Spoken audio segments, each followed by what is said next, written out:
Welcome to another Ultralight Airplane Design video from the Ultralight Airplane Workshop. This video is a continuation of a series that we're doing.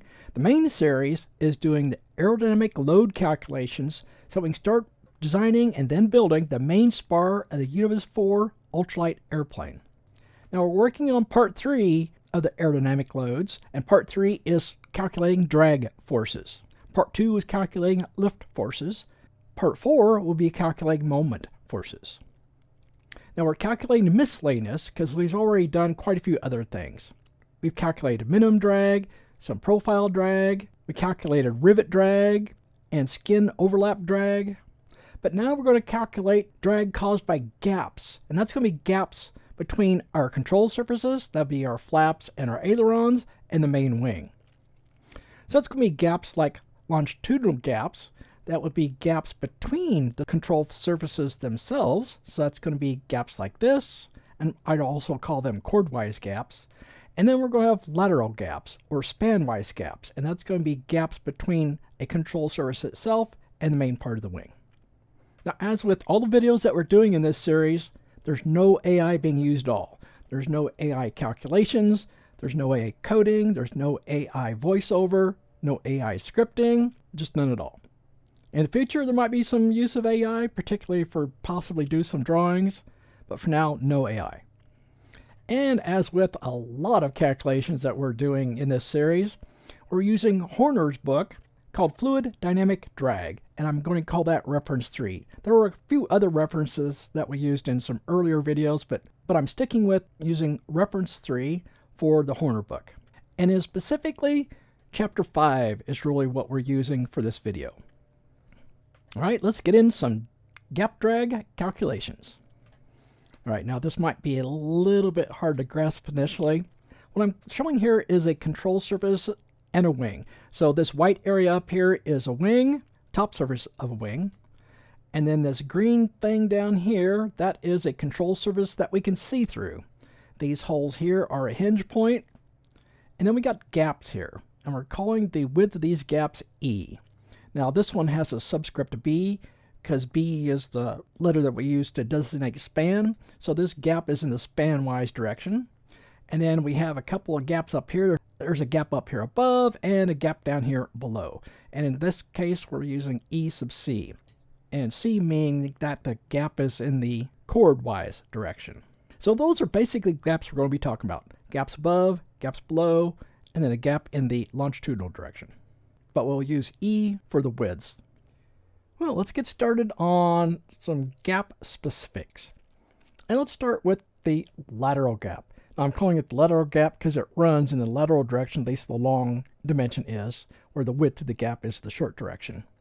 Now, using reference 3 and equation 15, we can get two different coefficients for determining the drag of that gap. There's one coefficient that is 0.02, another one that is 0.03. Now these coefficients are using a capital C, so the terminology I'm using here is something similar to what Horner's using. Capital C means that this is coefficient out in the free stream. It's not a drag coefficient that is down to the boundary layer where your effective dynamic pressure is lower. This coefficient is only used for free stream speeds. Now this 0.02 is used on the lower surface, or if the airfoil is a very thin section, you'd use 0.02. And I assume that when they say thinner section, you'd use the 0.02 on the top and the bottom, because this 0.03 here, oh, that should be a capital. Now this 0.03 here is for an upper surface or a thicker section. So I don't know if you have a thick section, you're supposed to use 0.03 on both the top and the bottom. I'm not sure where Horner got these numbers. At some point, I can hopefully figure out what reference he used to get that number. But I have a really thick wing, but I'm not going to use 0.03 on both the top and bottom. I'm going to use 0.2 on the bottom and 0.3 on the top. So how are we going to calculate a drag? So as I said, our Q, our dynamic pressure, is out in the free stream. And remember, dynamic pressure is air density multiplied by your velocity squared and multiply by 0.5. And our surface area then is what's called the prescribed area. So that surface area is the surface area of our gap. So we're going to take the length of the gap and multiply by the width of the gap, the E value. And then multiply by our coefficient. And as I said, we're going to use 0.02 on the bottom and 0.03 on the top. Well, let's talk about our flap specifically. So for the flap, I'm going to assume there is no gap on the top. Now there is a gap. It's going to be right back here where this lip comes back and then almost touches the flap airfoil. So I'm just going to assume that there's essentially no drag from this. There's going to be a little bit, but I don't think it's worth calculating. But down here, we do have a gap. Now that gap is going to be from this corner right here. I'm going to have a sheet that comes out right here to this corner here. I'm not showing it here, but it comes right out to here. And then the nearest spot on our flap is right over here. Now that distance is going to be about 1 inch. So I'm going to use 1 inch for the width of that gap. And then the length of the gap is going to be whatever the length of that flap is. So another look at the lateral length of that flap gap. So there's 3 flaps on this airplane. There's a center flap for the center section, and our calculations are going to start in the center and go out right out to this point here. Now this outer part of the wing is a separate wing. It bolts on. So I'm going to have a separate flap then that starts right here at this spot and then goes right out here to where the aileron starts. So this lateral gap is here on the outer flap and then here on the half of the inner flap. Oh, now we're back to our spreadsheet. This calculation is super easy, especially compared to the sheet overlap joints and the rivets we calculated. Much, much easier. Namely, because we're not doing the effective dynamic pressure. We're only doing the free stream, so we don't have to do any conversions back and forth. So I got a couple of numbers here.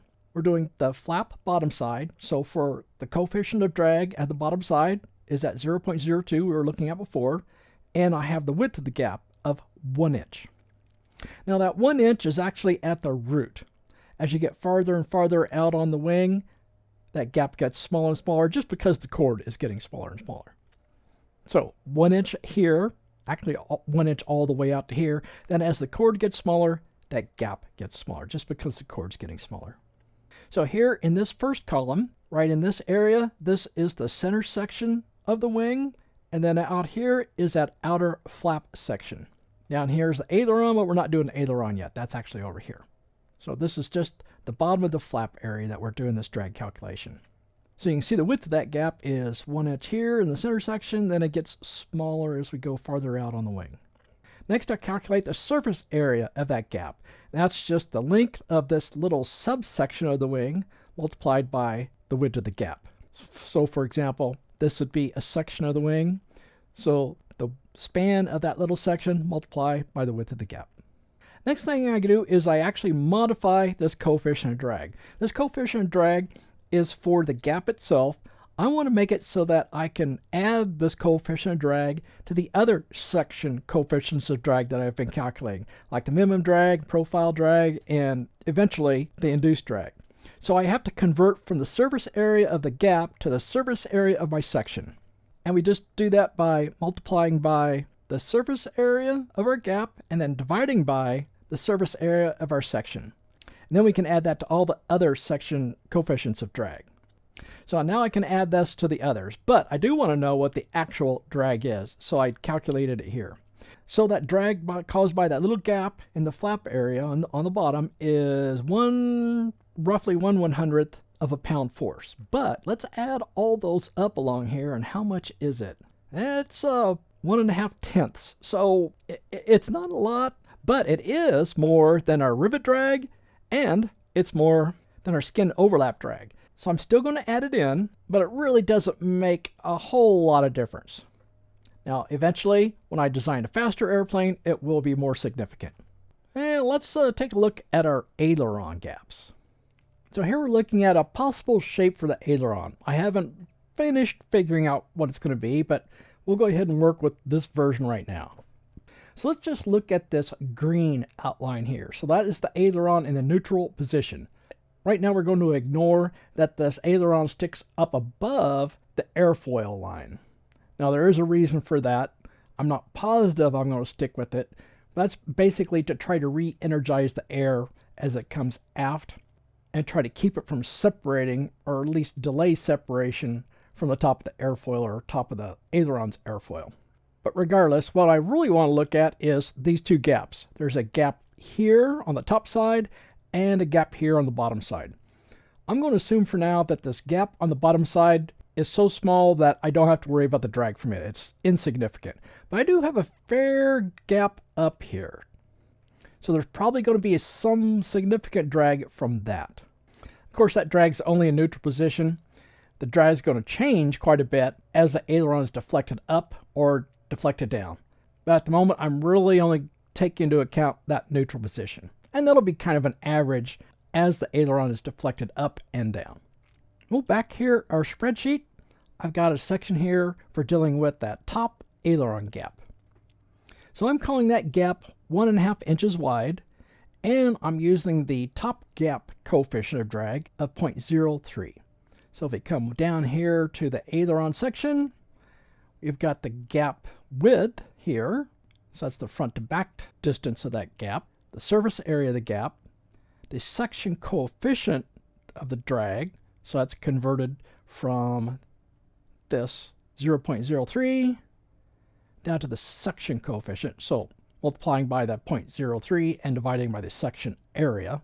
And then I also have the actual drag in pounds force here. And if we add those up, we get roughly 0.1 pounds force. So not a lot. There's a little bit there. So the distance out there, out to that aileron where that drag is occurring, is going to create a moment arm due to that drag. It's not a lot, but I think I would like to definitely include that. Now the moment arm from here, the flaps, that is not quite as much. I'm still going to include it, but it's not going to contribute as much to that moment arm. All right, so now let's look at the other kind of gap, the chordwise direction gap. So that is the gap between our control surfaces. So there's one here, and one here. So for a chordwise gap, where the long direction is in the direction of the chord and the short direction is in the span direction, we have a different coefficient lift. Now again, we're using Fluid Dynamic Drag by Horner.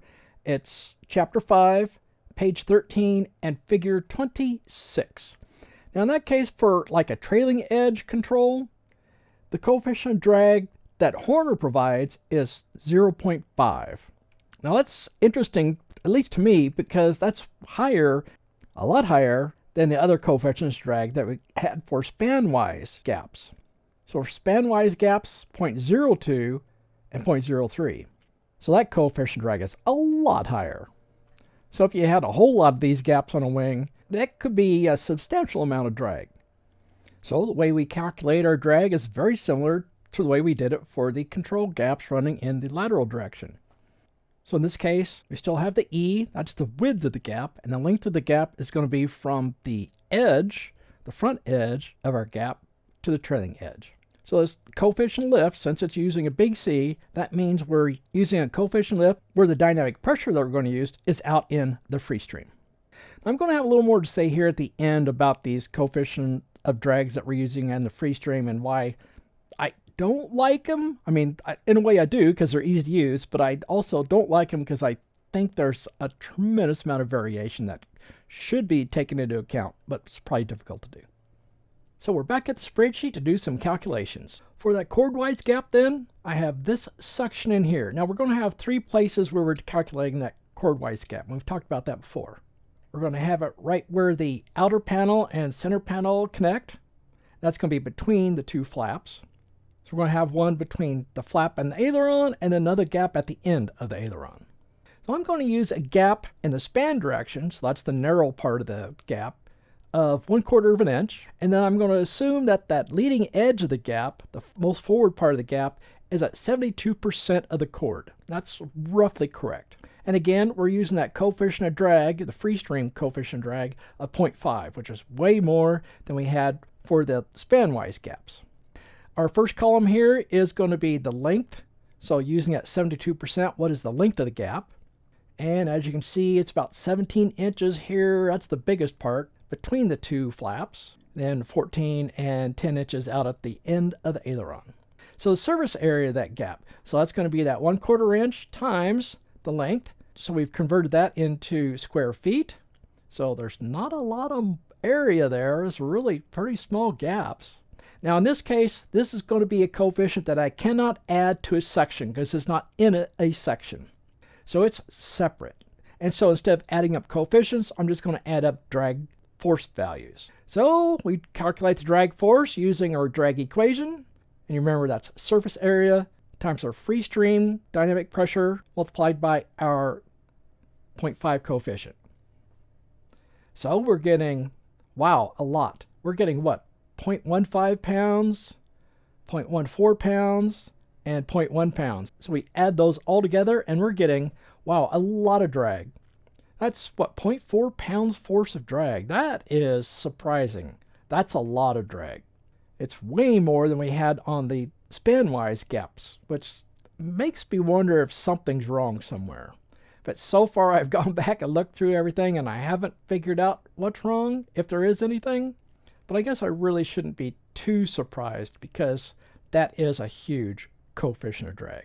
So I want to wrap this up a little bit by talking about why I don't like these coefficients of drags that we're using here for the gaps. And I understand why Horner is only using free stream coefficients of drag.